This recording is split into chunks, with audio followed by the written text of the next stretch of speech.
कालिका मात शक्ति YouTube channel में आप सबका स्वागत है। रामचरितमानस रामायण में आज की कथा है श्री राम लक्ष्मण सहित विश्वामित्र यज्ञशाला में प्रवेश। ये कथा शुरू करते हैं। कथा शुरू करने से पहले बजरंगबली बाबा का ध्यान। जय श्री राम, जय बजरंगबली। शतानंद पद बंद प्रभु बैठे गुरु पहि जाय, चलो तात मुनि कहो तब पठवा जनक बुलाय। सिय स्वयंवर देखिया जाई, ईसु काहि धौ देई बड़ाई। लखन कहा जसु भाजन सोई, नाथ कृपा तब जा पर होई। हर से मुनि सब सुनि बरे वानी, दिन आशीष सबहि सुख मानी। मुनि पुनि वृंद समेत कृपाला, देखन चले धनुष मखशाला। रंग भूमि आए दो भाई, असी सुधि सब पुरवासी न पाई। चले सकल ग्रह काज विसारी, बाल जुवान जरठ नर नारी। देखी जनक भीर भय भारी, सोच सेवक सब लिए हकारी। तुरत सकल लोगन पहि जाओ, आसन उचित देहु सब काहू। चलकर सीता जी के स्वयंवर को देखना चाहिए। देखें ईश्वर किसको बड़ाई देते हैं। लक्ष्मण जी ने कहा, हे नाथ, जिस पर आपकी कृपा होगी वही बड़ाई का पात्र होगा। धनुष तोड़ने का श्रेय उसी को प्राप्त होगा। इस श्रेष्ठ वाणी को सुनकर सब मुनि प्रसन्न हुए। सभी ने सुख मानकर आशीर्वाद दिया। फिर मुनियों के समूह सहित कृपालु श्री रामचंद्र जी धनुष यज्ञशाला देखने चले। दोनों भाई रंगभूमि में आए हैं। ऐसी खबर जब सब नगरवासियों ने पाई, तब बालक जवान बूढ़े स्त्री पुरुष सभी घर और कामकाज को भुलाकर चल दिए। जब जनक जी ने देखा कि बड़ी भीड़ हो गई है, तब उन्होंने सब विश्वास पात्र सेवकों को बुलवा लिया और कहा, तुम लोग तुरंत सब लोगों के पास जाओ और सब किसी को यथा योग्य आसन दो। कहे मृदु वचन पुनीत तीन बैठारे नर नार। उत्तम मध्यम नीच लघु निज निज थल अनुसार।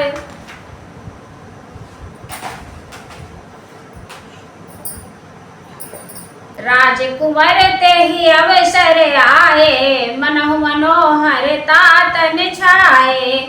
गुण सागर नागर वर वीरा, सुंदर श्यामल गौर शरीरा। राज समाज विराज तेरूरे, उडगण मोह जनु जुग विधु पूरे। जिनके रही भावना जैसी, प्रभु मूरत देखी तिन तैसी। देखहि रूप महारन धीरा, मनहु वीर रसुधरे शरीरा। डरे कुटिल नप प्रभु निहारी, मनहु भयानक मूरति भारी। रहे असुर चल छो निपवेशा, तीन प्रभु प्रगट काल सम देखा। पूर्वासिन देखे दो भाई, नरभूषण लोचन सुखदाई। वे राजाओं के समाज में ऐसे सुशोभित हो रहे हैं मानो तारागणों के बीच दो पूर्ण चंद्रमा हो। जिनकी जैसी भावना रही थी, प्रभु की मूर्ति उन्होंने वैसी ही देखी। महान रणधीर राजा लोग श्री रामचंद्र जी के रूप को ऐसा देख रहे हैं मानो स्वयं वीर रस शरीर धारण किए हुए हो। कुटिल राजा प्रभु को देखकर डर गए, मानो बड़ी भयानक मूर्ति हो। छल से जो राक्षस वहां राजाओं के वेश में बैठे थे, उन्होंने प्रभु को प्रत्यक्ष काल के समान देखा। नगरवासियों ने दोनों भाइयों को मनुष्यों के भूषण रूप और नेत्रों को सुख देने वाला देखा। नारी बिलो कहीं रहे हरसिया, निज निज रुचि अनुरूप। जनु सोहत सिंगार धरे मूरति परम अनूप विदुषन प्रभु विराट में दीसा बहुमुख कर पगलोचन सीसा जनक जाति अवलोक ही कैसे सजन सगे प्रिय लागहि जैसे सहित विदेह विलोक ही रानी शिशु सम प्रीति न जाति वखानी योगिन परम तत्वमय वासा संत शुद्ध सम सहज प्रकाशा हरि भक्तन देखे दो व्राता इष्ट देव युव सब सुखदाता राम ही चितव भाय जहि सिया सो सपने सुख नहीं कथनिया उर अनुभवति न कही सके सोहु कवन प्रकार कहे कवि को यह विधि रहा जाहि जैसे भाऊ तही तस देखे ओ कौशल राऊ। विद्वानों को प्रभु विराट रूप में दिखाई दिए।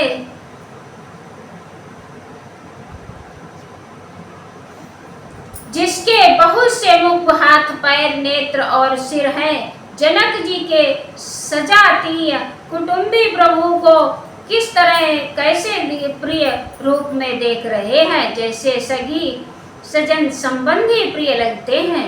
जनक समेत रानियां उन्हें अपने बच्चे के समान देख रही हैं। उनकी प्रीति का वर्णन नहीं किया जा सकता। योगियों को वे शांत शुद्ध सम और प्रातः स्वतः प्रकाश परम तत्व के रूप में दिखे। हरि भक्तों को दोनों भाइयों को सब सुखों को देने वाले इष्ट देव के समान देखा। सीता जी जिस भाव से श्री रामचंद्र जी को देख रही हैं, वह स्नेह और सुख तो कहने में ही नहीं आता। राजत राज समाज मोह कौशल राज किशोर सुंदर श्यामल गौर तन विश्व विलोचन चोर।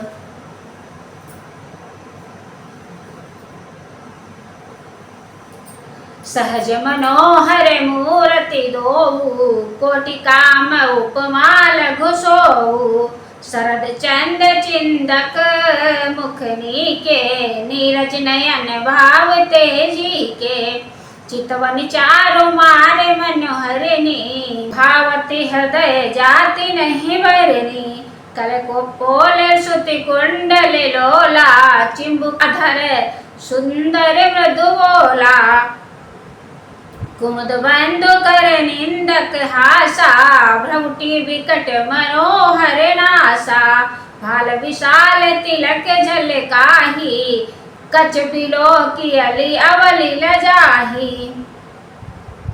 पीत चौतनी सिरनी सुहाई कुसुम कली बिच बीच बनाई रेखे रुचिर कंब कल दीवा जनु त्रिभुवन सुषमा की सीवा।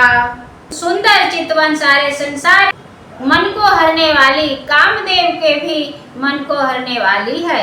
वह हृदय को बहुत ही प्यारी लगती है, पर उसका वर्णन नहीं किया जा सकता।